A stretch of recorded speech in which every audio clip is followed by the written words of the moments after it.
Jumpa kembali di MDT Journey Inspiration of Life. Pagi ini saya coba mau sharingkan teman-teman dengan judul tujuan hidup kita adalah menjadi saksi Tuhan akan hidup baik dan muliakan Tuhan. Judulnya itu teman-teman. Jadi tujuan hidup kita harus ada tujuannya teman-teman. Jadi bukan tujuan kita itu mencari kesuksesan duniawi habis-habisan di dalam dunia ini gitu. Jadi kalau secara rohani, secara firman Tuhan, secara Tuhan inginkan bahwa tujuan hidup kita di dunia ini adalah bagaimana menjadi saksi Tuhan gitu, akan hidup baik dan muliakan Tuhan. Jadi tujuannya itu teman-teman. Banyak orang yang tidak mendalami pengenalan firman Tuhan, akhirnya ya tidak mengerti gitu apa tujuan hidup ini, nggak ngerti ya, ujung-ujungnya yang penting nanti kita lahir, ujung-ujungnya kita meninggal gitu, cuman sesimpel itu gitu. Nah, sedangkan kalau kita mengerti firman itu justru bukan itu teman-teman, bukan berarti kita hidup di dunia itu lahir sampai meninggal, justru bagaimana caranya waktu hidup di dunia kita berbuat sesuatu ya untuk tujuan yang lebih kekal gitu. Nah, kekal ini cuma ada di pengenalan pengertian akan firman Tuhan teman-teman. Kalau kita tidak mengenal, tidak mengerti akan firman Tuhan, kita tidak mengenal arti kekal itu apa gitu. Nah, kekal ini yang Tuhan maksud itu adalah kekal adalah kita hidup di alam ya, di dunia yang baru gitu ya, di mana tidak ada batasan waktu teman-teman. Kalau di dunia kan fana sementara gitu, jadi ada batas waktu 70, 80 atau 120 tahun gitu, itu kan ada batasnya teman-teman. Tapi kalau bicara yang Tuhan maksud di kekal itu adanya di alam akhirat teman-teman. Nah, untuk menentukan di alam akhirat itu kita di posisi surga atau neraka, itu adanya penentuan saat ini teman-teman. Bagaimana caranya kita diproses hidup di dunia ini ya, untuk bisa dengan tujuan masuk ke sana teman-teman, masuk ke dalam akhirat tadi gitu. Jadi sangat disayangkan teman-teman apabila orang tidak mengenal atau tidak mengerti akan tidak belum mengenal atau tidak mengenal Tuhan gitu ya, tidak mengenal atau belum mengenal firman ya, atau mungkin orang yang punya keyakinan saja gitu ya, maksudnya dari pikiran, perasaan, keinginan sendiri bahwa ya Tuhan itu diimajinasikan oleh jiwanya gitu. Bahkan yang namanya firman pun diimajinasikan sesuai dengan pikiran, perasaan, dan kehendaknya sendiri gitu. Nah, ini yang jadi akhirnya nanti takutnya nggak bisa masuk ke seperti rancangan dan kehendak Tuhan gitu. Rancangan kehendak itu Tuhan itu adalah bagaimana masuk ke dalam alam kekekalan, bagaimana mendapatkan keselamatan akhirat. Tidak berhenti hanya seperti target orang yang tidak atau belum mengenal Tuhan, atau orang yang punya keyakinan, percaya dan kenal Tuhan, tapi dengan cara yang kurang benar karena tidak sesuai dengan perintah peraturan firman Tuhan gitu. Nah, akhirnya yang didapat itu oleh orang-orang yang tidak atau belum mengenal atau orang punya keyakinan ya hanya didapatkan ya soal duniawi teman-teman. Ya ujung-ujungnya paling sukses duniawi gitu. Bagaimana mereka berjuang mati-matian untuk mendapatkan sukses duniawi sebagai andalan, sebagai jaminan hidup mereka gitu. Padahal Tuhan bilang apa yang ada di dunia ini tidak terbawa ke akhirat teman-teman. Terus buat apa gitu kalau kita seperti itu ya? Mestinya kalau sesuai tujuan hidup kita, anggaplah kita pengen apa, duniawi gitu ya, Tuhan ada firman yang katakan bukan Tuhan tidak ngerti itu dan bukan Tuhan tidak kasihkan itu. Nah, cuman Tuhan memberikan firman, contohnya di firman yang mengatakan carilah dahulu kerajaan Allah dan kebenarannya, baru yang lain akan ditambahkan. Nah, ini kan ditambah itu karena Tuhan ngerti bahwa kita itu hidup itu butuh itu gitu. Nah, cuman prioritinya bukan dicari gitu, tambahan atau susah dunia itu bukan dicari tapi ditambahkan oleh Tuhan. Nah, yang dicari itu harusnya bagaimana tentang Tuhan dan firman Tuhan, kebenaran firman Tuhan. Nah, ini yang harus diluruskan teman-teman. Bahkan kalau di tema hari ini gitu, tujuan hidup kita adalah menjadi saksi Tuhan. Jadi bukan cuma tujuan hidup kita hanya menjadi pelaku firman gitu. Ya, ini di sini dikunci harus jadi saksi Tuhan gitu. Bukan pelaku firman saja. Berarti waktu menjadi saksi Tuhan adalah pasti harus melewati dulu dari menjadi pelaku gitu teman. Ya, setelah menjadi pelaku firman baru kita bisa menjadi saksi ya, saksi Tuhan tentang kehidupan kita yang membuktikan bahwa ya Tuhan itu baik dan harus memuliakan Tuhan. Nah, ini kalau kaitkan dengan firman yang lain ya itu berarti kita sudah bukan cerita menjadi pelaku firman aja, kita bukan konsumen aja teman-teman, konsumen firman aja, tapi kita sudah menjadi produsen gitu. Bagaimana kita menyaksikan, memberitakan tentang Tuhan. Nah ini kategorinya kalau bagi kita-kita yang di marketplace atau di dunia sekuler gitu, ya ini sudah termasuk mengajarkan, teman-teman. Meskipun bentuknya hanya bentuk memberitakan lewat kesaksian hidup bahwa hidup kita dengan Tuhan, dengan firman Tuhan ya seperti ini. Ya ujung-ujungnya kita jadi membuktikan bahwa Tuhan itu baik, kita itu juga harus jadi baik, dan kita harus muliakan Tuhan, dan Tuhan pun akan muliakan kita. Nah, tapi kategori yang sudah di atas melakukan firman menjadi saksi, jadi saksi Tuhan itu berarti memberitakan tentang Tuhan itu. Ini ada reward, ada hadiah di akhiratnya. Ya kita bisa jadi masuk timnya gitu, tim kerajaan sorganya, bukan cuman warga sorganya gitu. Jadi itu yang bagi yang percaya, firman katakan seperti itu, teman-teman. Jadi sekali lagi tema pagi ini, teman-teman, kita kalau ingin menjadi saksi Tuhan itu tidak cuma cukup jadi pelaku firman, tapi kita harus melangkah lebih jauh lagi. Ya kita harus menjadi ya pelaku firman dan menjadi saksi Tuhan itu dalam melakukan firman itu. Nah ini saya coba bacakan dulu, teman-teman. Mungkin saya baca cepat aja karena cukup panjang. Di kitab Lukas, teman-teman, kitab Lukas pasal 8 ayatnya 4-18. Di sini judulnya, teman-teman, perumpamaan tentang seorang penabur gitu. Judulnya ini, teman-teman. Ketika orang banyak berbondong-bondong datang, yaitu orang-orang yang dari kota ke kota menggabungkan diri pada Yesus, berkatalah ia dalam suatu perumpamaan gitu. Adalah seorang penabur keluar untuk menabur benihnya. Pada waktu ia menabur, sebagian benih itu jatuh di pinggir jalan, lalu diinjak orang dan burung-burung di udara memakannya sampai habis. Nah ini satu umpama yang pertama, seolah-olah ada diumpamakan menabur benih gitu. Nah ini jatuhnya di jalan, keinjak orang dan dimakan burung gitu. Jadi akhirnya benihnya nggak tumbuh gitu. Itu diumpamakan seperti itu. Yang keduanya, sebagian jatuh di tanah yang berbatu-batu dan setelah tumbuh ia menjadi kering karena tidak mendapat air gitu. Nah yang sebagian benihnya jatuh di batu, ya tumbuh sebentar, tapi setelah tumbuh ya sebagian jatuh di tanah yang berbatu-batu dan setelah tumbuh ia menjadi kering karena tidak mendapat air, mati juga benihnya, teman-teman. Selanjutnya lagi, sebagian lagi jatuh di tengah semak duri dan semak itu tumbuh bersama-sama dan menghimpitnya sampai mati. Jadi akhirnya semak itu malah makanin makanannya si benih gitu, akhirnya benihnya malah nggak hidup gitu. Dan sebagian jatuh di tanah yang baik dan setelah tumbuh berbuah 100 kali lipat. Setelah berkata demikian, Yesus berseru, siapa mempunyai telinga untuk mendengar, hendaklah ia mendengar. Murid-muridnya bertanya kepadanya, apa maksudnya perumpamaan itu gitu. Lalu ia menjawab, kepadamu diberi karunia untuk mengetahui rahasia kerajaan Allah, tetapi kepada orang-orang lain hal itu diberikan dalam perumpamaan, supaya sekalipun memandang mereka tidak melihatnya, dan sekalipun mendengar mereka tidak mengerti. Nah ini, teman-teman, camkan di ayat 10, teman-teman. Jadi kalau kita bisa dekat dengan Roh Tuhan, kalau kita bisa hidupkan Roh Tuhan, dan kita juga tahu mengenal, mengerti akan firman Tuhan. Nah ini Tuhan katakan bahwa kepada orang-orang seperti ini yang mengenal, mengerti akan firman Tuhan, yang kepada orang yang menghidupkan Roh Tuhan, yaitu mengetahui rahasia kerajaan Allah gitu. Jadi rahasianya Tuhan, orang-orang seperti ini tahu, teman-teman.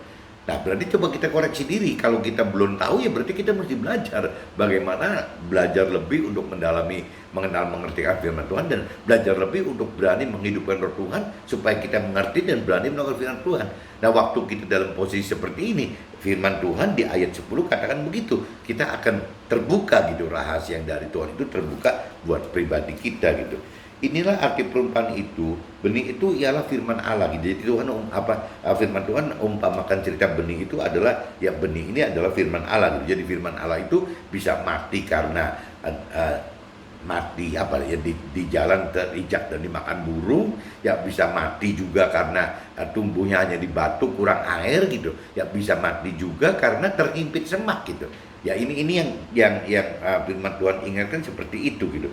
Yang jatuh di pinggir jalan itu ialah orang yang telah mendengarnya, kemudian datanglah iblis lalu mengambil firman itu dari dalam hati mereka supaya mereka jangan percaya dan diselamatkan. Nah itu contohnya gitu, yang jatuh di jalan diambil sama si iblis katanya gitu. Nah, yang jatuh di tanah yang berbatu-batu itu ialah orang yang setelah mendengar firman itu menerimanya dengan gembira, tetapi mereka itu tidak berakar. Mereka percaya sebentar saja dan dalam masa pencobaan mereka murtad gitu. Yang jatuh dalam semak duri ialah orang yang telah mendengar firman itu dan dalam pertumbuhan selanjutnya mereka terhimpit oleh kekhawatiran dan kekayaan kenikmatan hidup, sehingga mereka tidak menghasilkan buah yang matang. Nah, ini yang nomor 14 itu rasanya umum, teman. Banyak orang yang begitu gitu, yang karena kekhawatiran menghadapi menjalani hidup, ya takut soal kekayaan, nggak pegang kekayaan, atau kok nggak menikmati hidup gitu. Nah, ini rasanya yang ayat 14 itu banyak, teman-teman, banyak yang ngalami seperti itu. Jadi kadang-kadang firman Tuhan jadi nggak interest gitu, nggak menarik gitu, karena sangat mengkhawatirkan, ya takut yang tadi, takut ngadepin hidup, takut soal kekayaan, takut nggak bisa menikmati hidup gitu. Itu yang 14 kayaknya lebih banyak, teman-teman.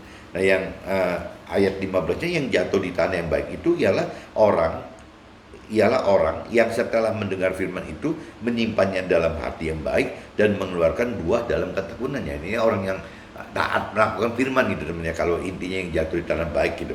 Nah, kalau cerita terkait dengan yang ayat 16, 17, 18, yang ini diumpamakan perumpamaan tentang pelita. Berarti bagaimana caranya firman Allah itu menjadi terang gitu. Nah, ini saya bacakan coba, teman-teman. Tidak ada orang yang menyalakan pelita lalu menutupinya dengan tempayan atau menempatkannya di bawah tempat tidur, tetapi ia menempatkannya di atas kaki dian supaya semua orang yang masuk ke dalam rumah dapat melihatnya. Jadi kalau kita udah mendengar terang firman Tuhan gitu, harusnya kita bukan sembunyi, teman-teman. Kita harus tampil untuk memberi terang kepada sesama kita gitu. Sebab tidak ada sesuatu yang tersembunyi yang tidak akan dinyatakan, dan tidak ada sesuatu yang rahasia yang tidak akan diketahui dan diumumkan. Apabila disembunyikannya, berarti tidak ada maksudnya, tidak ada apa-apa gitu. Jadi tidak akan diketahui orang, tidak akan diumumkan, ya, karena tersembunyi dan tidak nyata gitu. Nah, ini kalau kita sudah mengenal firman Tuhan, mengerti firman Tuhan dan menjadi pelaku firman, ya langkah berikutnya, kuncinya yang mesti menyaksikan, bagaimana memberitakan. Jadi bagaimana menyatakan itu kan, menyatakan akan firman Tuhan, bagaimana supaya mereka, orang-orang tahu dan diumumkan oleh kita gitu. Karena itu perhatikanlah cara kamu mendengar, karena siapa yang mempunyai kepadanya akan diberi, tetapi siapa yang tidak mempunyai daripadanya akan diambil juga apa yang ia anggap ada padanya. Jadi kalau kita tidak kita mengenal mengerti firman Tuhan, tapi kita tidak berani melakukannya, teman-teman, tidak berani mengajarkan, memberitakan firman Tuhan, ya kata firman Tuhan ya akan diambil gitu, akan diambil kembali gitu. Jadi sia-sia aja gitu. Nah, ini saya sudah bacakan, teman-teman, di kitab Lukas pasal 8 ayat 4 sampai 18, teman-teman. Nah, ini saya coba cross, teman-teman, dengan yang di kitab Matius, teman-teman. Ini nyambung gitu ceritanya. Kitab Matius pasal 5, teman-teman, ayatnya 1 sampai 16. Saya baca cepat lagi juga gitu. Ini di sini kalau kita bicara di kitab Matius dari 1 sampai 16, teman-teman. Ketika Yesus melihat orang banyak itu, naiklah ia ke atas bukit, dan setelah ia duduk, datanglah murid-muridnya kepadanya. Maka Yesus pun mulai berbicara dan mengajar mereka, katanya, berbahagialah orang yang miskin di hadapan Allah, karena mereka lah yang mempunyai kerajaan sorga. Nah, ini kan belum apa-apa udah nyeleneh nih, teman-teman, ya. Berbahagialah orang yang miskin di hadapan Allah, ya karena mereka lah yang mempunyai kerajaan sorga. Pada umumnya orang dunia kan kebalik, teman-teman. Kalau memang kaya, kalau miskin kalau miskinnya tidak berbahagia gitu. Nah, ini ceritanya kan berbahagialah orang yang miskin di hadapan Allah. Berarti kan di hadapan Allah, ya tidak di hadapan Allah boleh aja realitanya kaya gitu. Tapi kalau di hadapan Allah ya tetap miskin gitu. Karena mereka yang mempunyai kerajaan sorga. Ini jangan sombong gitu kan. Berbahagialah orang yang berduka cita, karena mereka akan dihibur. Nah, ini firman Tuhan kebalik-balik begini biasanya, teman-teman. Berbahagialah orang yang lemah lembut, karena mereka akan memiliki bumi. Biasanya kalau di dunia lemah lembut malah diinjak-injak orang gitu. Berbahagialah orang yang lapar dan haus akan kebenaran, karena mereka akan dipuaskan. Apa iya gitu? Ya, dipuaskan oleh karena lapar dan haus akan kebenaran firman Tuhan. Bukannya secara itu mestinya secara materi, secara hal-hal duniawi gitu. Ya, ini firman katakan gitu. Berbahagialah orang yang murah hatinya, karena mereka akan beroleh kemurahan. Berbahagialah orang yang suci hatinya, karena mereka akan melihat Allah. Ya, berbahagialah orang yang membawa damai, karena mereka akan disebut anak-anak Allah. Ya, berbahagialah orang yang dianiaya oleh sebab kebenaran, karena mereka yang mempunyai kerajaan sorga. Berbahagialah kamu Jika karena aku kamu dicela dan dianiaya dan kepadamu difitnahkan segala yang jahat. Nah, teman-teman coba simak teman. Kalau kita simpulkan kita pengen melakukan firman, di sini di ayat 10 dan 11 itu sudah kita akan berhadapan dengan hal-hal sedemikian gitu. Berbahagialah orang yang dianiaya oleh sebab kebenaran. Loh, berarti waktu kita mengenal, mengerti dan melakukan kebenaran akan ada konsekuensi dianiaya, teman-teman. Nah, ini teman-teman sadar tidak gitu bahwa menjadi pelaku firman adalah ada konsekuensi dianiaya oleh dunia gitu, oleh iblis mungkin sekalian gitu. Nah, karena mereka lah yang mempunyai kerajaan sorga gitu. Berbagai orang yang dianiaya oleh sebab kebenaran, karena mereka lah yang mempunyai kerajaan sorga. Jadi maksudnya kebenaran firman Tuhan itu adalah yang pemilik surga gitu. Berbahagialah kamu jika karena aku kamu dicela dan dianiaya dan kepadamu difitnahkan kepada segala kejahatan. Jadi kalau orang yang karena firman Tuhan ya kita dianiaya dan difitnah ya tentang kejahatan, ya kita harus berbahagia katanya gitu teman. Jadi konsekuensi mengenal, mengerti dan melakukan firman Tuhan ya seperti ini teman-teman. Bersukacita dan bergembiralah karena upahmu besar di sorga, sebab demikian juga telah dianiaya nabi-nabi sebelum kamu gitu. Nah, ini di firman 12-nya malah nyatakan itu teman-teman. Itu cerita ucapan bahagia gitu yang kadang-kadang kebalik-balik dengan bahagianya dunia teman-teman. Nah, kalau dilanjutkan ke paragraf berikutnya, di sini dikatakan firman Tuhan katakan ada garam dunia dan terang dunia. Nah, ini nyambung teman-teman dengan yang tadi dibaca di kitab Lukas pasal 8 ayat 4 sampai 18. Nah, ini di sini cuman di sana diumpamakannya garam segala macam pelita. Nah, kalau di sini garam dunia dan terang dunia, bukan pelita tapi garam dunia dan terang dunia. Kalau yang tadi kan lebih bicara pelita gitu. Pelita yang harus ditaruh di atas kaki Dian sehingga jadi terang. Nah, ini sama dengan garam dunia dan terang dunia. Kamu adalah garam dunia. Jika garam itu menjadi tawar, dengan apakah ia diasinkan gitu? Tidak ada lagi gunanya selain dibuang dan diinjak orang. Kamu adalah terang dunia. Kota yang terletak di atas gunung tidak mungkin tersembunyi. Lagi pula orang tidak menyalakan pelita lalu meletakkannya di bawah gantang, melainkan di atas kaki Dian sehingga menerangi semua orang di dalam rumah itu gitu. Demikianlah hendaklah terangmu bercahaya di depan orang supaya mereka melihat perbuatanmu yang baik dan memuliakan Bapakmu yang surga. Nah, ini judul temanya hari ini saya ambil dari sini teman-teman. Jadi saya ambil dari kitab Matius pasal 5 teman-teman, ayatnya ayat 16 gitu ya. Demikianlah hendaknya terangmu bercahaya di depan orang supaya mereka melihat perbuatanmu yang baik dan memuliakan Tuhan yang di sorga gitu. Nah, ini saya bikin jadi tema. Tujuan hidup kita adalah menjadi saksi Tuhan ya akan hidup baik dan memuliakan Tuhan itu. Jadi saya ambil dari ayat 16-nya teman-teman. Nah, ini saya udah bacakan teman-teman. Dua-duanya saya udah bacakan di kitab Lukas 8 ayat 4:18 sudah, dan di kitab Matius pasal 5 ayat 1:16 juga sudah. Nah, ini saya coba masuk ke dalam sharing saya teman-teman, apa yang terjadi di draft saya gitu.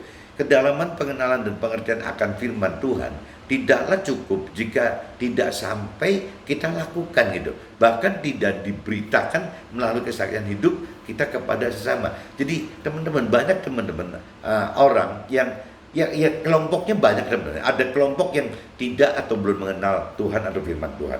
Ada orang kelompok yang orang yang punya keyakinan, sudah percaya Tuhan dan sudah mengenal firman Tuhan, tapi secara jiwa dia gitu, jiwa mereka. Berarti kan orang-orang yang punya keyakinan, kalau saya sebut orang punya keyakinan, atau mungkin orang yang rohani tapi duniawi gitu. Ya, ini kelompok keduanya. Yang ketiganya sebenarnya orang yang mengenal mengerti akan firman Tuhan tapi tidak melakukan teman. Jadi bolak-balik ngebahasnya teori soal firman gitu. Karena tidak berani melakukan. Nah, ada kelompok keempat orang yang memang berani gitu. Jadi mengenal mengerti akan firman Tuhan dan berani melakukan. Nah, yang kelompok 4 ini teman-teman, orang yang mengenal mengerti firman Tuhan dan berani melakukan firman Tuhan, ini yang tadi dikatakan bukan hanya sebatas awal-awal boleh awal-awal hanya sebagai pelaku firman, tapi nanti ujung-ujungnya itu harus bersaksi teman-teman. Kalau cerita mentor rohani ceritanya lain, ya bagaimana mengajarkan teori rohani gitu. Tapi bagi kita yang ada di marketplace, ada di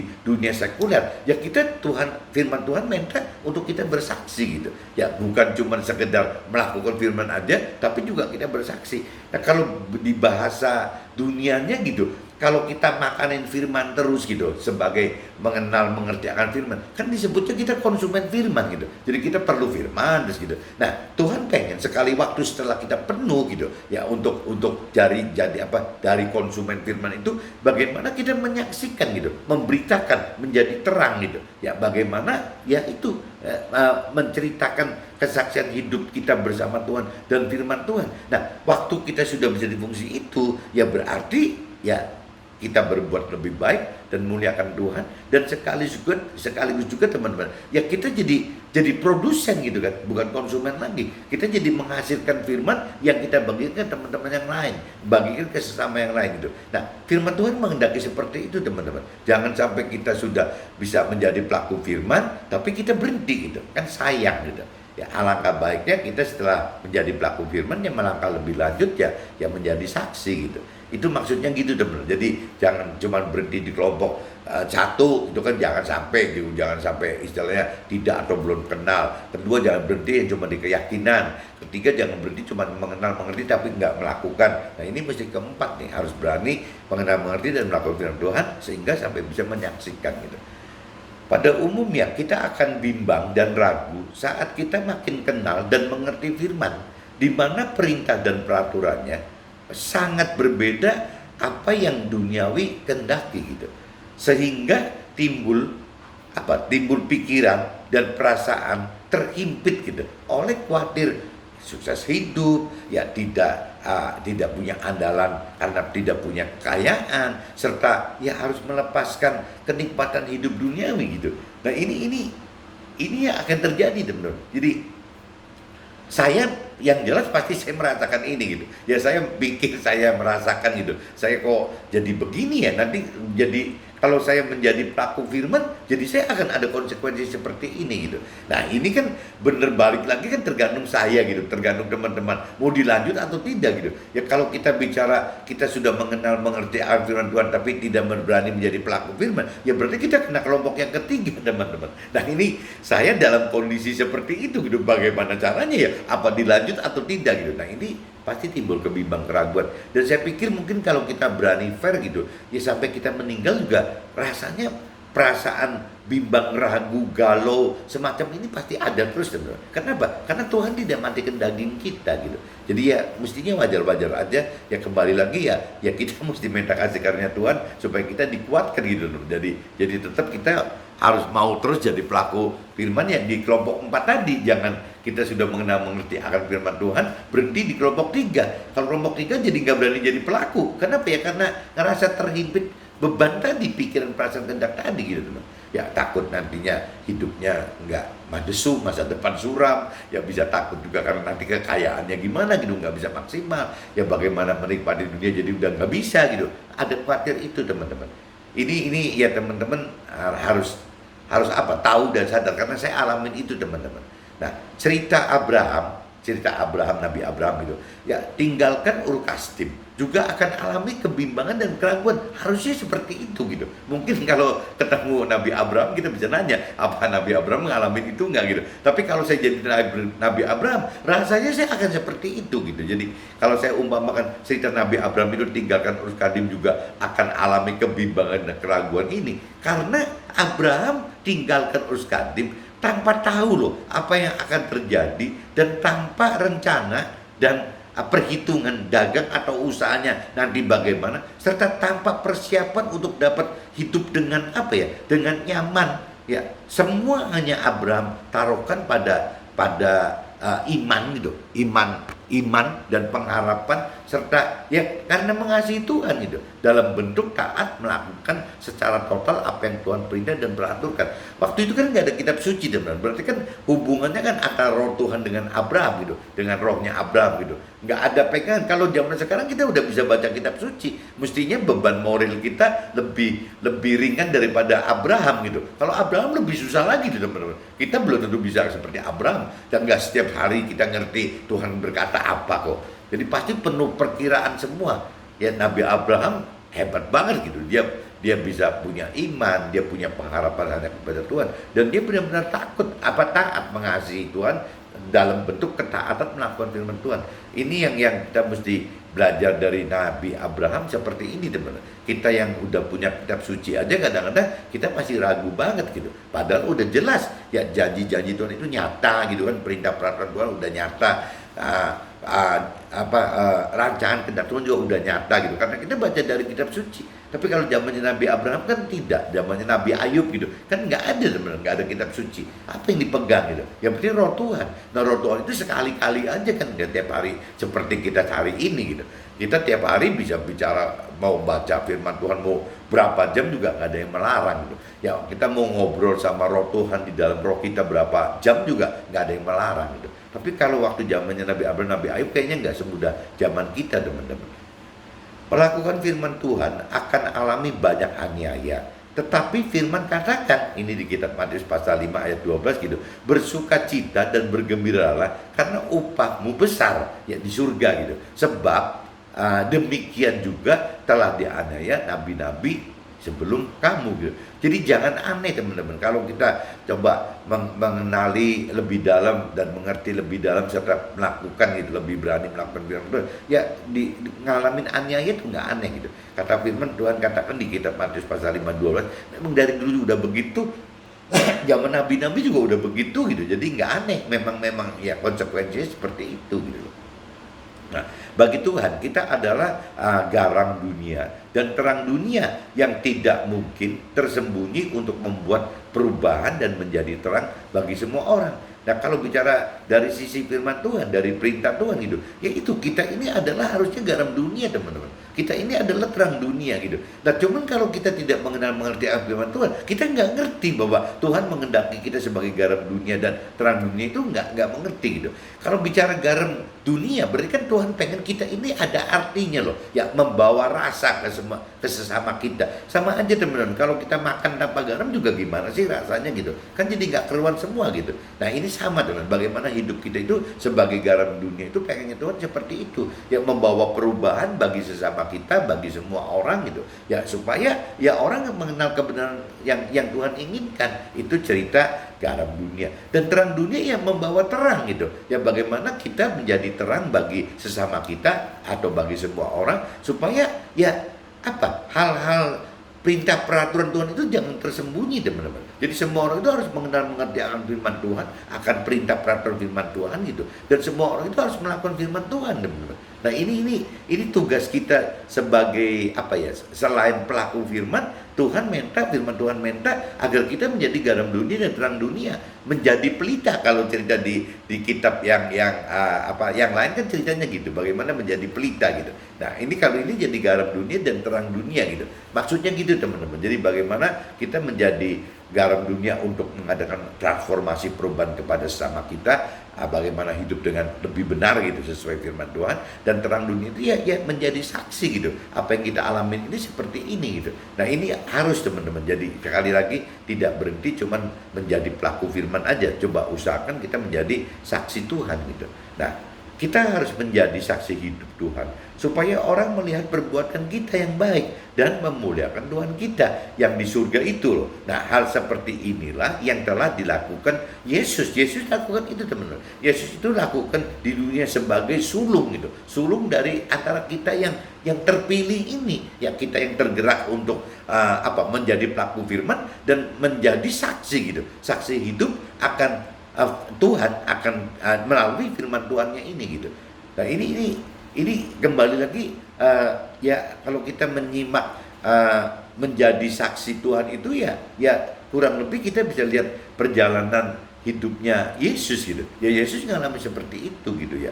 Hampir hidupnya bukan dengan parameter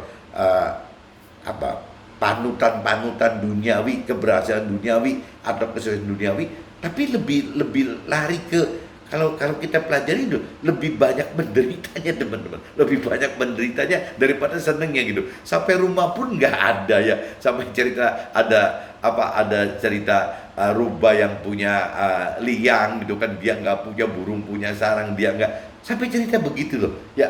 Tapi yang konyol, kenapa orang dunia kok mengasumsinya kebalik gitu ya? Kalau ikut Yesus berarti ya ikut firman Tuhan berarti ya harus sukses duniawinya. Nah, ini kan kebalik-balik nggak keruan benar. Ya kenapa jadi seolah-olah kalau kita bicara sukses, ya kita berarti berterima kasih ke Tuhan gitu kan. Kalau kita gagal hidup di dunia ini, gagal secara duniawi, ya kita mutung gitu. Nah, sebenarnya kalau kita lihat, kalau kita mengenal mengerti akan firman Tuhan, perjalanan Yesus di dalam firman Tuhan itu nggak ada cerita sukses duniawinya gitu, hampir nggak ada gitu. Ya semua parameternya adalah dengan derita gitu, bahkan sampai wafat disalibkan gitu, bukan cerita jadi raja atau jadi kaisar gitu, ya mati disalib gitu tuh. Nah, sedangkan kalau orang-orang yang belum mengenal mengerti akan firman Tuhan, seolah-olah mengharapkan ya harusnya menang gitu loh. Ya Yesus itu harus menang, bukan mati disalib gitu. Termasuk saya loh teman-teman. Waktu awalnya saya berpikir begitu sebelum saya mengenal mengerti akan firman. Kenapa kok menang tapi mati gitu? Kenapa mesti mati disalib gitu? Nah, tapi kan setelah kita mengenal mengerti akan firman Tuhan, ya hitungannya Yesus, hitungannya Tuhan Allah gitu. Ya memang lebih menguntungkan kalau Yesus mati di kayu salib gitu. Ya. Satu, bisa dibangkitkan balik oleh Tuhan Allah gitu Yesusnya. Kedua, waktu Yesus mati di kayu salib gitu, itu Roh Kudus yang Tuhan Allah beri kepada Yesus, itu akhirnya di-spreading gitu, dibagi semua orang gitu. Bukan cuma agama Nasrani itu, benar-benar. Kalau bicara teoritis, yang namanya roh itu dibagiin semua orang, lepas agamanya apapun juga gitu. Nah, tinggal problemnya, ada orang percaya bahwa memang ada roh Tuhan, ada yang tidak percaya, ada yang tahu, ada yang tidak tahu, teman-teman. Tapi kalau bicara dari sisi Tuhan Allah gitu, Tuhan Allah itu memberikan roh Tuhan itu kepada semua orang, semua agama gitu. Terserah, tinggal kitanya bisa meyakini bahwa ada roh Tuhan enggak, dan bisa enggak teman-teman menghidupkan roh Tuhan di dalam kita. Ya kembali lagi gitu, untuk menghidupkan roh Tuhan dalam kita itu ya butuh mengenal mengerti akan firman Tuhan dulu teman-teman. Setelah mengerti firman Tuhan, nanti akan tahu bahwa di dalam kita ini tidak terdiri cuma dari tubuh jiwa, tapi ada rohnya. Dan setelah kita ada tahu rohnya, kita setelah mengenal mengerti lebih dalam lagi akan tahu bahwa ada roh ini adalah baitnya, rumahnya, rohnya Tuhan di dalam kita. Jadi Tuhan Allah menempatkan Tuhan Allah sebagai bentuk roh Tuhan di dalam roh kita teman-teman. Apa bukan hebat banget gitu? Apa bukan eksklusif banget gitu? Nah ini yang kadang-kadang ada teman-teman yang tidak tahu gitu ya, atau ada teman-teman yang tahu tapi tidak dihidupkan gitu ya. Ini macam-macam teman-teman. Cuma kalau menurut saya, kalau dari sisi Nasrani jelas gitu, di Alkitab jelas dikatakan seperti itu, bahwa semua manusia itu memiliki roh Tuhan gitu. Tinggal masalahnya orang itu tahu enggak, orang itu mengenal mengerti tidak, orang itu menghidupkan roh Tuhan enggak di dalam situ gitu. Yang jelas kalau bicara dari kenapa Yesus harus mati di kayu salib, ya karena itu teman-teman. Karena satu Roh Kudus yang di dalam Yesus, yang Tuhan Allah berikan kepada Yesus itu akhirnya spreading gitu. Ya mecah ke semua manusia gitu. Manusia yang tahu, mengenal mengerti akan firman Tuhan, dan manusia yang menghidupkan roh Tuhan teman-teman. Nah ini kalau waktu kita kembali ke kita ingin menyaksikan gitu ya, bukan cuma pelaku firman jelas kita harus punya roh Tuhan teman, harus punya roh Tuhan untuk bisa mengenal mengerti aja butuh roh Tuhan gitu. Mengenal mengerti firman Tuhan butuh roh Tuhan, untuk mampu melakukan firman Tuhan nggak butuh roh Tuhan. Nah apalagi untuk menyaksikan firman Tuhan, ya jelas butuh roh Tuhan gitu. Kalau tanpa ada roh Tuhan kita nggak mungkin berani bersaksi. Oke teman-teman, mudah-mudahan penjelasan ini bisa jelas. Jadi tujuan hidup kita balik lagi adalah tidak cukup hanya menjadi pelaku firman, tapi kita diharapkan menjadi saksi gitu, saksi kehidupan kita bersama Tuhan dan firman Tuhan, sehingga kebaikan dan kemuliaan Tuhan itu nyata bagi sesama kita semua. Oke teman-teman, see you, bye-bye.